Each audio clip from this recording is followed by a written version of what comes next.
Hey Pokemon fans, call me Discount J-Wits because it's time for a Pokemon video. We're going to be looking at some fun facts and Easter eggs in Pokemon Sun and Moon and Ultra Sun and Ultra Moon, but yeah, let's just get right into the video. Now I'm sure you're wondering, what mind-bending things do these games have in store? Well, we're going to get to those, but first, if you spin your character around, you'll do a spin. Also, if you try running by constantly tapping the sprint button, your character will often get tripped up. This is so incredibly minor, but I love those neat little details.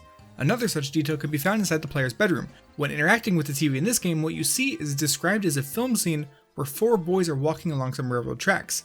This is actually referencing the 1986 coming-of-age film Stand By Me. This actually goes back all the way to Pokémon Red on the Game Boy, in which both the English and Japanese games reference that same film. Talk about a callback. Also, just outside on Route 1 is another long-standing tradition. This man, if talked to, will exclaim that the power of science is amazing! As it happens, in every single main series game, a man can be found in the first area saying roughly the same thing.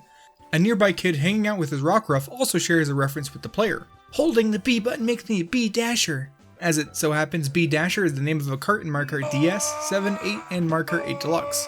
I don't think there's any significance to that at all, but the more you know. Also, after selecting the best starter, aka Litten, and heading over to the professor's lab for the first time, there'll be a commotion and he'll yell, "Give it everything you got, my body is ready, woo!" This is Game Freak calling back to Reggie E3 2007 Wii Fit demonstration.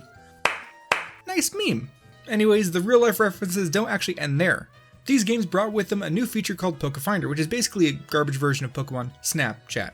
If you take a picture somewhere with water like Hau'oli City's beach, there's a chance a comment appearing which reads, "Too much water," with a nice little shrug emoticon. If you don't know, this is actually referencing a real IGN review of Pokemon Omega Ruby and Alpha Sapphire, which gave it a 7 out of 10 with "too much water" as a downside. What are you, some kind of Team Magma member? Get out of here with that Pro-Land garbage. As for Pokemon game references, one can be found in this city's mall. If you speak to this lady standing in front of these posters, she'll say, "Hey, under this poster, there's nothing. Of course there's no switch, silly." She is of course calling back to the Team Rocket's secret hideout in Pokemon Red and Blue, which could only be accessed with a secret switch behind a game corner poster. Also, in the first clothing store of the game, heading over to the southeast corner will reveal Mario's signature suit.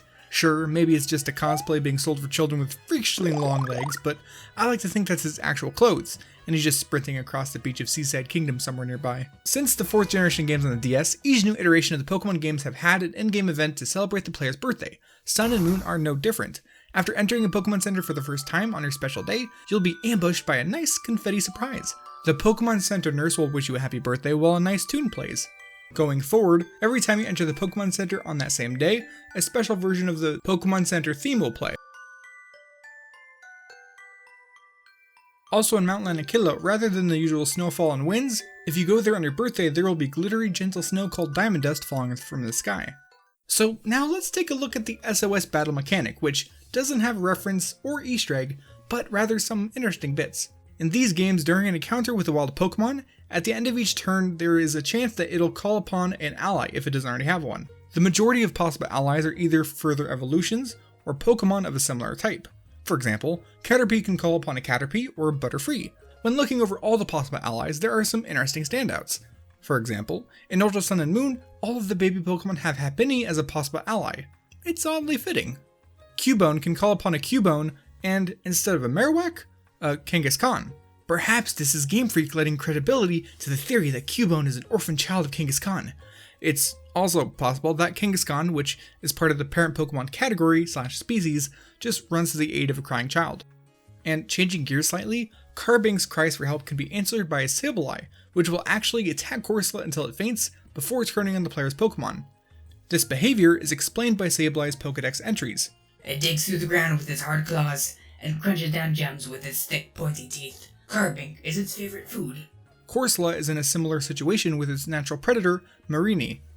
I think that's actually pretty awesome, not the fact that they're getting attacked, but the fact that they're expressing in-universe sort of lore through simple game mechanics. That kind of stuff makes these games special, at least in my opinion. And that same great detail can be found during Pokemon battles with NPCs. For, I think, the first time in the series, NPCs can be seen tossing at their Pokemon in all types of Pokeballs, not just the standard red and white ones. I gotta say, it feels that much more special crushing some youngster's hopes and dreams by earthquaking his Rattata if you see that it's kept in a love ball first.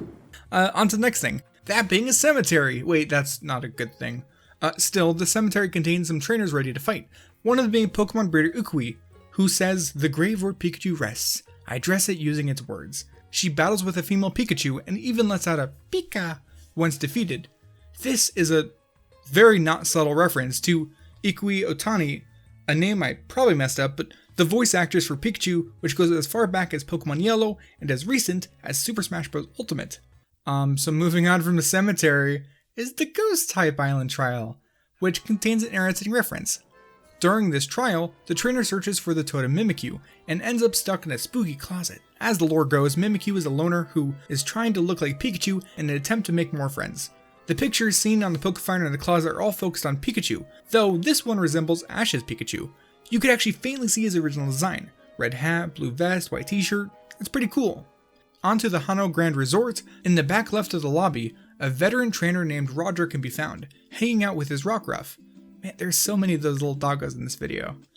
Anyways, Roger introduces himself as Future, saying people call him the sound-making machine that can make the hits of the not-so-distant future. When agreeing to a battle, he says, "I hope you're ready to face Future," which is a very odd way of putting things.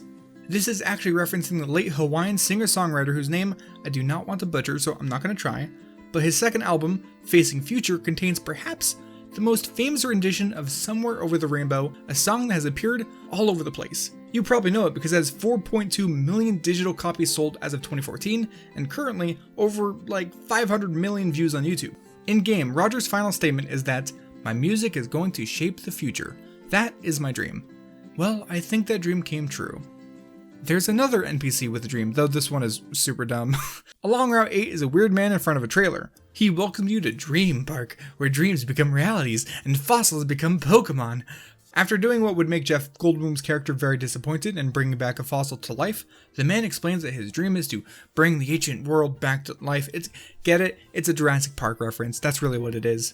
Now, finally, Game Freak, the developers of the Pokemon series. They've been inserting themselves into their own games for years, and Sun and Moon is no different.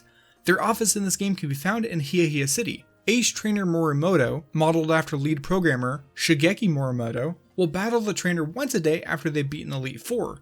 After being beaten, if you have a Pokemon in your team with the Game Boy Origin marker, he'll share a bit of trivia relating to that specific Pokemon. Fun facts like, we had a poll in the company once, a long time ago, to see which Pokemon was most popular, and back then the winner was Executor. Now going from Sun and Moon to Ultra Sun and Ultra Moon, Morimoto was given some more dialogue that really stands out. Boy, when we were told halfway through development to make Kanto 2, I thought it might just expire on the spot, but I'm glad we made it that way. When we were having trouble fitting all the data in for Pokemon Gold and Silver, and we were really in a pinch, this amazing guy came along and made a program for us that solved all of our problems. He went on to become the amazing president of a real big company soon after that too. Now, if you don't know, that amazing guy is none other than the late and great Satoru Iwata. I think he would have been proud of the 7th generation Pokemon games, and I personally look forward to seeing how the series continues as time goes on. That's about it for this video. Thank you for watching to the end of the video. I enjoyed making this one and I hope you enjoyed watching it. If you liked my content, please don't forget to subscribe. That's about it for me. I'm DPadGamer, and I'll see you next time.